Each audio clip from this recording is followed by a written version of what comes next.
Bien bonjour, comme tu peux le voir, la situation est un petit peu exceptionnelle et du coup, je n'ai pas les mêmes possibilités de montage et d'assemblage que je pourrais avoir d'habitude. Donc les vidéos vont être un petit peu différentes et je compte sur toi pour, en même temps que regarder la vidéo, de bien lire les documents qui sont dans la description avant et en même temps pour pouvoir bien comprendre ce qui est dit, parce qu'il y aura beaucoup moins d'animation, beaucoup moins de photos et donc beaucoup moins de montage.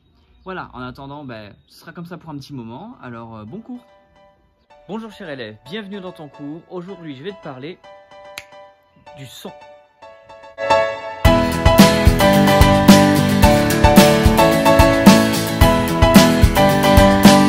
Nous sommes donc en physique et nous attaquons tout de suite le chapitre 4 qui s'appelle le son. Commençons tout d'abord par parler de la nature de ce phénomène. La première question qu'on peut se poser, c'est comment est-ce qu'est produit un son ?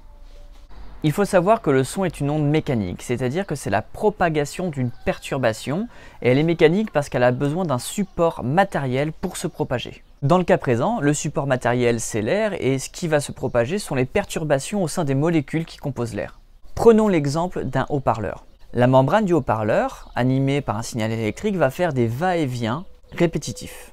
Lorsque la membrane va bouger, elle va pousser les molécules de dioxygène et de diazote qui composent l'air dans un sens et dans l'autre. Et à chaque fois que ces molécules de dioxygène et de diazote vont bousculer des molécules un petit peu plus loin, à ce moment-là, ça va se propager de proche en proche.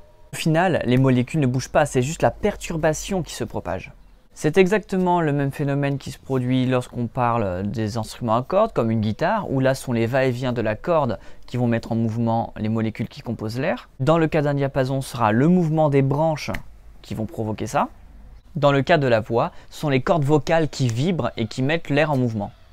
Maintenant que nous avons vu comment était produit un son, voyons maintenant comment il se propage et comment il est reçu. Malgré les apparences, la propagation du son n'est pas instantanée. Il se propage à une certaine vitesse qui est finie. Ça veut dire que sur le trajet du son, pendant tout son parcours, il peut se passer tout un tas de phénomènes qui vont modifier le son.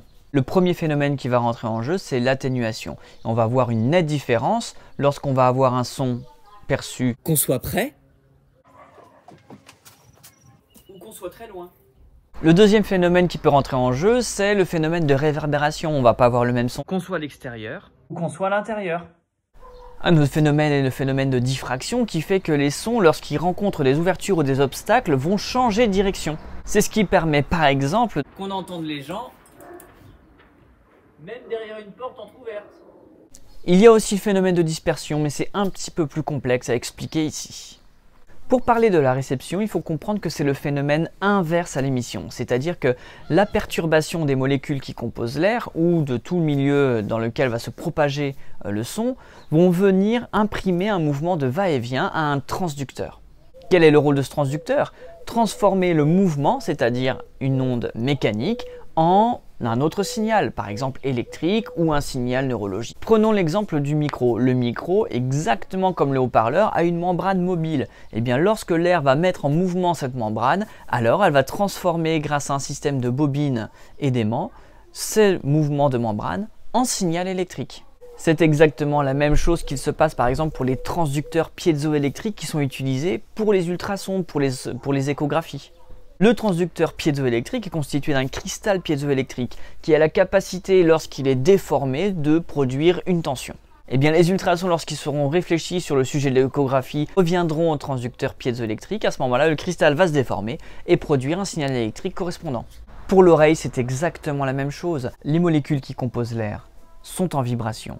Et de proche en proche, elles impriment un mouvement aux molécules suivantes. Eh bien, les dernières qui sont au niveau du tympan, c'est-à-dire de la membrane qui sépare l'oreille externe de l'oreille interne, va se mettre à vibrer de la même façon que les molécules qui sont au bord vibrent aussi.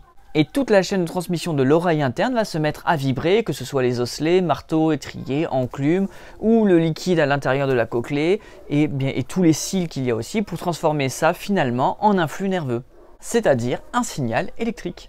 Voilà, j'espère que tu as bien compris ce qu'était un son, en tout cas tout ce qui concerne son émission et sa réception, et puis à bientôt pour une prochaine vidéo.